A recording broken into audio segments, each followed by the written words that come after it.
Welcome back everyone. iOS 15 has officially came out in a beta form, so let's take a look at it on the iPhone XS. Now what I can tell you is that this update, definitely not a small update in size, but it was a pretty small update in terms of features, I think. So as you can see, 6.1 gigs for this specific size, but I think it was also around 5 to 7 gigs on all my other devices. And if you couldn't tell, I already just showcased one of the coolest features, I guess, with iOS 15, which is essentially copying text from images.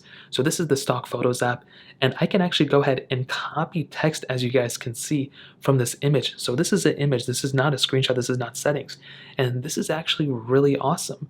So if I go into this specific image that I took earlier, watch what happens if I go ahead and kind of highlight over the Chipotle thing. I can go ahead and copy that text, and if I wanted to, I can go ahead and go into Safari, and I can go ahead and search for exactly what I just looked at. So I can go and click paste, and it was pretty close. I guess they put the line before, but it really wasn't too far off. So that's a really cool thing. We also got some major updates within FaceTime. So now we can actually use things like spatial audio, grid mode, and we can actually send FaceTime calls to other people via a link. If they have an Android or Windows, we can actually go ahead and send those FaceTime calls to other people.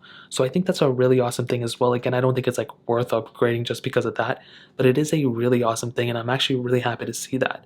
You can now actually use portrait mode and share your screen within FaceTime as well, and I'll make a separate video explaining all those things, but those are actually some really awesome things, and I'm really happy to see that. On top of that, we have this new thing called focus mode, which essentially allows you, that's new, I did not see that, but it essentially allows you to go ahead and, I guess it's like do not disturb meets screen time, so it allows you to focus in on certain things at a time.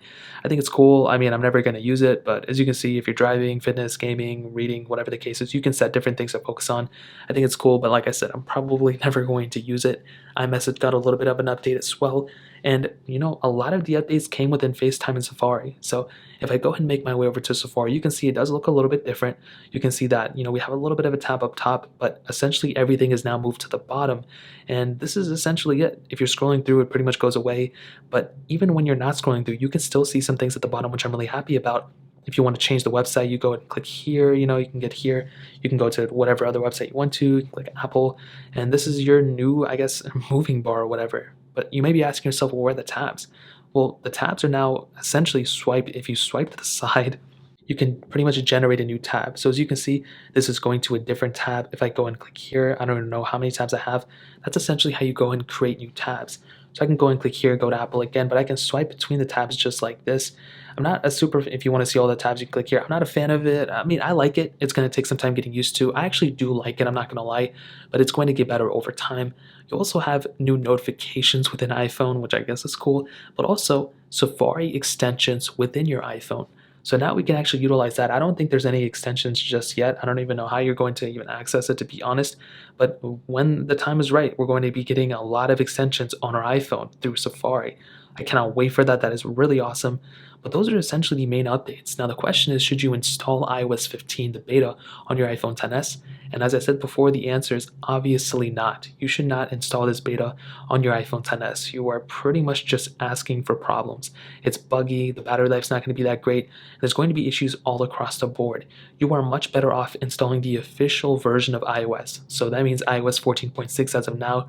That is going to be getting you a much better experience than any other version of iOS so far. So that's essentially what I would tell you. Is it perfect? Absolutely not, but it's definitely going to get the job done for now. So that's essentially it. If you guys have any other questions or anything, let me know in the comment section below. Hit the like button, that would mean so much, but definitely hit that subscribe button. Every single subscriber that we get really does count, so it means so much if you guys can hit that. More importantly than everything else, I love every single one of you guys. Hopefully I'll catch you guys in the next video.